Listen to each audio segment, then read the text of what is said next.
Assalamualaikum warahmatullahi wabarakatuh.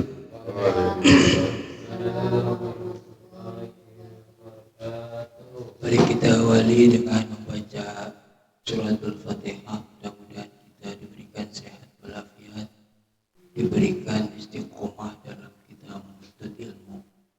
Karena menuntut ilmu adalah merupakan sebuah kewajiban bagi umat Islam, laki-laki dan perempuan. Ala hadihin ya mala kuliniyatin sholihah wa ila hadratin Nabi Mustafa Rasulullah sallallahu alaihi wasallam. Al-Fatihah. A'udzu billahi minasyaitonir rajim. Bismillahirrahmanirrahim. Alhamdulillahi rabbil alamin. Ar-Rahmanir Rahim. Maliki yaumiddin. Iyyaka na'budu wa iyyaka nasta'in. Ihdinas siratal mustaqim. Siratal ladzina an'amta 'alaihim ghairil maghdubi 'alaihim waladdallin. Amin. Alhamdulillahi rabbil alamin. Wassalatu wassalamu ala asyrafil anbiya'i wal mursalin sayyidina wa maulana Muhammadin wa ala alihi wa sahbihi ajma'in. Faqad qala Allah ta'ala fil Qur'anil Karim. A'udzu billahi minasyaitonir rajim. Bismillahirrahmanirrahim. Warattilil Qur'ana tartila. Shadaqallahu adzim. Yang saya hormati Ustaz Rizaldi Awaluddin Qori. Kalau ibu dengar luar biasa. Rumahnya di Cimuning, ya, lulusan Ziyadah Jakarta, dan pondoknya luar biasa, masih single. Saya hormati pengurus mushola, sofa, serta para peserta yang dirahmati oleh Allah Subhanahu wa Ta'ala. Mari sama-sama kita menjadikan puji syukur kehadirat Allah Subhanahu wa Ta'ala yang memberikan kita sehat walafiat. Sungguh kita merupakan orang yang sangat rugi ketika kita diberikan peluangan waktu, sehat walafiat, keadaan tidak mencekam, tidak sedang sibuk dan segala macam, tetapi kita enggan untuk menuntut ilmu apapun, maka kita akan menjadi orang-orang yang rugi. Sebab waktu bagi kita itu adalah bagaikan sebongkah es batu. Kalau es batu dijadiin freezer, dibuat menyimpan sayur mayur, buah-buahan dan segala macam, bermanfaat. Lama-lama kemudian akan hilang juga. Tapi juga es batu persis seperti tidak dijadikan apa-apa, lalu kemudian terkena sinar matahari, maka lama-kelamaan es batu tersebut juga akan hancur dan hilang. Maka akan jauh lebih baik ketika es batu itu digunakan untuk yang bermanfaat. Seperti biasa, ngaji tilawah kita ini terdiri dari dua bagian. Yang pertama adalah kita tajwid, ya. Yang kedua adalah nanti belajar tilawah, di mana tilawah itu ada 7 macam, ya, ada bayati, sofa dan seterusnya. Baik, kemarin kita sudah bahas tentang hukum nun sukun dan tanwin. Lalu kemudian sekarang coba bab mim sukun. Jika ada mim sukun di dalam ayat suci Al-Quran, maka itu terbagi menjadi 3. Yang pertama adalah ikhfa syafawi. Yang kedua idgham mislain. Kemudian yang ketiga adalah izhar syafawi. Kalau ikhfa itu artinya adalah berarti dibaca samar-samar, ada demu. Kalau idgham itu lebur atau masuk kepada huruf berikutnya setelah huruf yang disukun. Kalau izhar itu berarti jelas. Syafawi, izhar syafawi safawi izhar yang dibaca dengan jelas. Apa itu ikhfa safawi? Apabila ada mim sukun bertemu dengan huruf ba. Contohnya tarmihim bihijaratin, ya. Tarmihim bihijaratin, ya. Mimnya tetap dibaca konsonan M. Sedangkan kalau idgham mislah itu ada mim sukun, huruf belakangnya mim lagi. Sudah jelas itu dibacanya adalah mim. Inna alaihim muqsadah. Itu tidak boleh dibaca inna alaihim muqsadah. Jadi mimnya itu harus berhenti sebentar. Inna alaihim muqsadah. Orang kadang-kadang suka keliru, ada hamzah sukun dan ain sukun. Padahal kalau hamzah sukun itu cukup digentak saja. Kalau ain sukun itu ada di sini, ya, di hal ain. Mu'minun tidak boleh dibaca mu'minun. Sama seperti di sini alaihim muqsadah, tidak boleh dibaca alaihim muqsadah. Ketika ada tar marbutoh di akhir kalimat, maka dibaca ha, ya. Di sini tulisannya adalah muqsadatun, ya, maka dibacanya adalah muqsadah. Di sini bihijaratin bisa bihijarah, begitu. Ini mimi. Kemudian izhar safawi adalah ketika ada mim sukun bertemu dengan huruf hijaiyah selain mim dan ba, selain mim dan ba. Bacanya jelas. Kalau yang tadi samar-samar. Contohnya adalah an'amta, nun sukun ketemu ain. Ain itu adalah selain mim dan ba. Kan huruf hijaiyah semuanya ada berapa? Ada 28. Selain mim dan ba.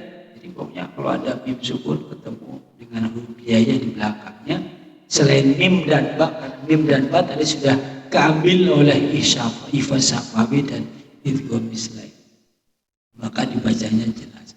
Alam nasrah, tidak boleh dibaca alam nasrah, itu nggak boleh. Orang pesantren tahu kan, bacanya alam nasrah. Pengertian izhar jelas di sini adalah mimnya benar-benar alam nasrah.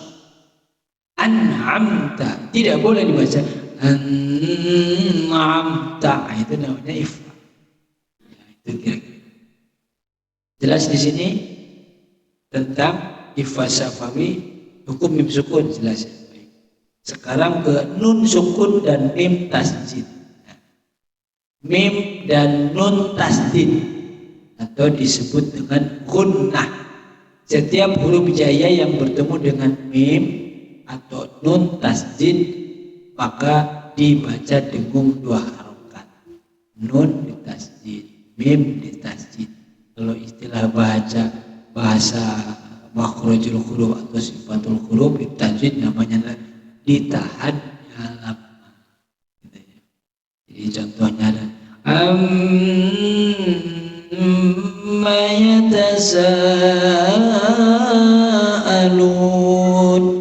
Di sini ada mim, tidak boleh dibaca amma dia harus amma yatasaalun.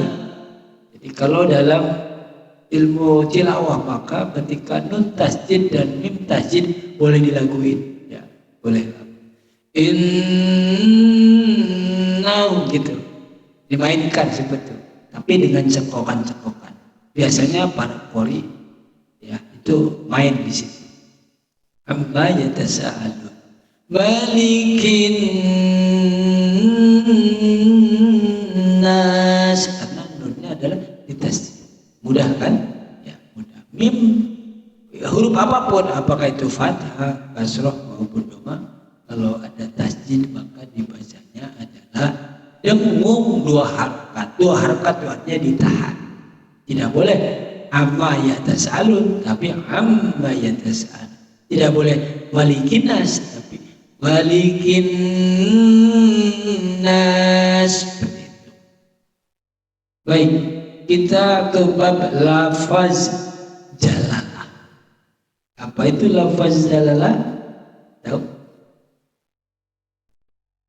Iya, lafaz Allah itu namanya lafaz jalalah.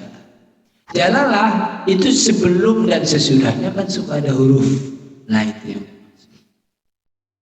Apa itu? Dibagi dua, ada tafhim, ada tarkik. Tafhim itu adanya tebal, kalau tarkik itu tipis, ya kan? Tafhim itu tebal, tarkik itu tipis. Contohnya adalah apabila ada huruf lam jalalah sebelumnya, kanan pinggir, berarti sebelah kanan, sebelumnya gitu kan, di sini ada huruf hijaiyah berharokat fathah dan dhammah, maka disifati tafkhim. Ya, bacanya, contohnya adalah nasrullah, nasrullah. Tebal, tebal itu artinya lam jalalah. Makanya kalau orang jalalah itu, ada orang bilang Allahu Samad, benar apa salah? Salah. Yang benar Allahu Samad. Demikian juga kata Rasulullah. Itu namanya tafkhim. Ya. Bismillahirrahmanirrahim. Qul huwallahu ahad. Jadi Nasrullah, qul huwallah, karena lam jalalahnya itu sebelumnya adalah harokat fathah, maka dihukumnya adalah tafkhim.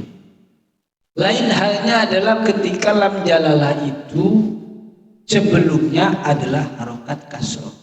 Kasroh bagaimana? Setip di bawah, kalau fathah jadi setip di atas, kalau dhammah seperti wawu di atas kecil, maka itu dibacanya adalah tarkik.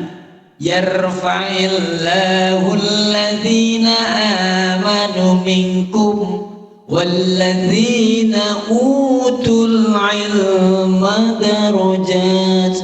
Fa'illah, lam jalalahnya sebelumnya adalah harokat kasroh, itu ain, maka dibacanya adalah tarkik. Jadi tafkhim adalah lam jalalah sebelumnya fathah dan dhammah, sedangkan tarkik adalah lafaz jalalah atau lafaz Allah sebelumnya harokat kasroh. Baik. Kemudian lafaz lam ta'rif, ya. Lam ta'rif, alif lam dibagi menjadi berapa tuh? Ada alif lam qamariyah dan alif lam syamsiyah. Alif lam qamariyah adalah ada berapa tuh? 1, 2, 3, 4, 5, 6, 7, 8, 9, 10, 11, 12, 13. Ada 14. Adalah alif lam yang dibaca L, ya, konsonan L. Ada juga yang disebut dengan alif lam syamsiyah, yaitu alif lam tetapi tidak dibaca L, tetapi dibaca adalah kepada huruf berikutnya setelah lam. Ya. Coba kita bahas. Alif lam qamariyah ini dibaca L, jelas. Alif lam bertemu dengan huruf qamariyah atau yang 14, yaitu hamzah, ba, ha, jim, o, ain, ghain, fa, qaf, kaf, mim, wawu, ha, dan ya. Contohnya fil ardi, alif lam ketemu dengan hamzah, ardi. Al-ghaniyun, jadi alif lam ketemu dengan ghain, ini disebut dengan qamariyah. Tidak boleh agoniyu atau fi ardi, itu apalagi salah banget. Wal marjan, fabi ayyi alai rabbikuma tukadziban, itu banyak sekali. Wal marjan, alif lam ketemu dengan mim. Wal marjan, alif lam. Kalau as-sofa masuk apa? As-Safalam Samsia apa Komaria? Samsia. Kalau Al-Barkah? Nah, koma. Kalau L Komaria. At-Taufiq Samsia. Lagi Ad-Duha disebut Samsia. Ya, nggak paham saya kira kalau masalah itu. Lalu kemudian lebih cepat-cepat saja. Disebut dengan qalqalah. Kemudian tahu qalqalah? Qalqalah itu adalah huruf yang apabila disukun atau diwakofkan. Diwakof itu diberhenti. Walaupun dia punya harokat, tetapi kemudian diberhentikan membacanya, itu dibaca mantul. Nah, ibarat kalau ada yang buat gateng, apa namanya itu? Bola mantul kan? Nah, itu di berapa baju di toko ada 5 saja.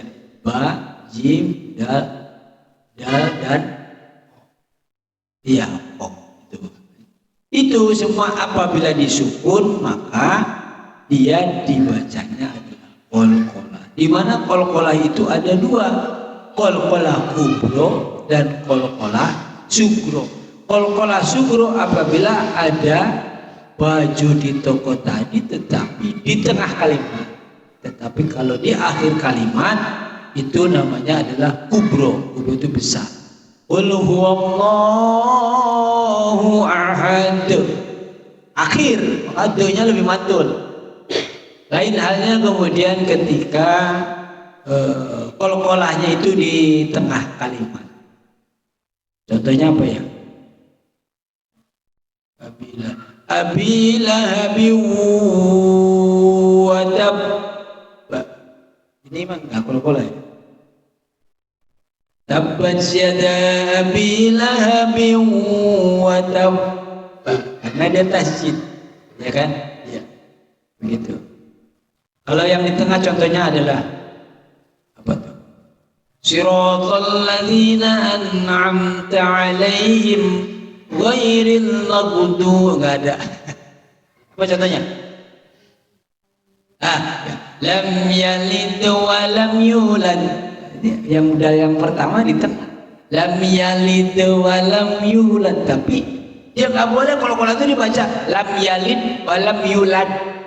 Itu yang nggak boleh. Yang benar lam yalid wa lam yulad. Cuman salah kadang-kadang orang kalau non sukun dibacanya qalqalah. An'amta. Nah itu sudah pasti salah. Ya. An'amta. Jadi baju di toko. Ba, jim, dal, to, dan kof apabila disukun atau diwakof maka dia dibaca adalah qalqalah. Apa itu qalqalah? Memantul. Kalau sugro adalah memantulnya tipis. Kalau qalqalah kubro adalah memantulnya tebal. Ya. Alam yaj'al, gitu kan? Itu sugro. Wa ma adraka mal hutamah. Itu karena dia tengah. Lain halnya ketika kemudian di bagian akhir ilal haqq gitu. Abi lahabin wa tab. Ini kategorinya adalah kubro. Ya, baik. Kalau bicara masalah mad itu bacaan panjang. Sebenarnya mad itu ada mad tabi'i dan mad far'i. Mad tabi'i itu adalah hukum bacaan panjang asli. Apabila ada alif sebelumnya fathah, ada ya sukun sebelumnya kasroh, ada wawu sukun sebelumnya dhammah, itu namanya adalah mad asli atau mad tabi'i. Fi sudurin nasfi, itu namanya ya, sudur sama nas sama seperti itu. Lalu kemudian contohnya lagi fiji, itu kan berarti mad tabi'i. Kalau yang doma sudu begitu. Tetapi di samping itu namanya adalah mad tabi'i dan mad far'i. Ya. Mad far'i jumlahnya ada berapa tuh? 1, 2, 3, 4, 5, 6, 7, 8, 9, 10, 11, 12, 13, 14. Nah, sekarang tidak dibahas, tapi apa saja namanya selain mad tobi atau mad far'i itu? Ada mad wajib muttasil. Coba ikutin, wajib muttasil. 2, mad jaiz munfasil. Mad arid lis sukun. Mad badal. Mad iwad. Mad lazim musaqqal kalimi. Mad lazim mukhaffaf kalimi. Mad lazim harfi musba'. Mad lazim mukhaffaf harfi. Mad lin. Mad silah. Mad silah qasirah. Mad silah tawilah. Mad tamkin dan mad farq. Ini jabarannya insya Allah di minggu depan ya. Nanti saya ingin, ini belum kepada implementasinya, tapi paling tidak ini adalah ilmu tajwid dasar yang sampai kemudian kita tidak paham. Oh ternyata ilmu itu adalah luas sekali. Maka dari itu kalau kita ke lautan yang namanya lautan itu kan gak ada batasnya. Begitulah ilmu Allah Subhanahu wa ta'ala. Sehebat-hebat manusia itu adalah ketika jarinya dicemplungin ke dalam laut lalu kemudian diangkat. Yang nempel di jari kita itu adalah sehebat-hebat manusia yang dikumpulkan seluruh dunia. Sementara ilmunya Allah adalah seluas lautan. Subhanallah. Sementara itu dulu, dan langsung saja saya serahkan kepada Ustaz apa namanya? Ustaz awalnya Rizaldi Awaluddin. Ya, baik. Sallu ala Nabi Muhammad.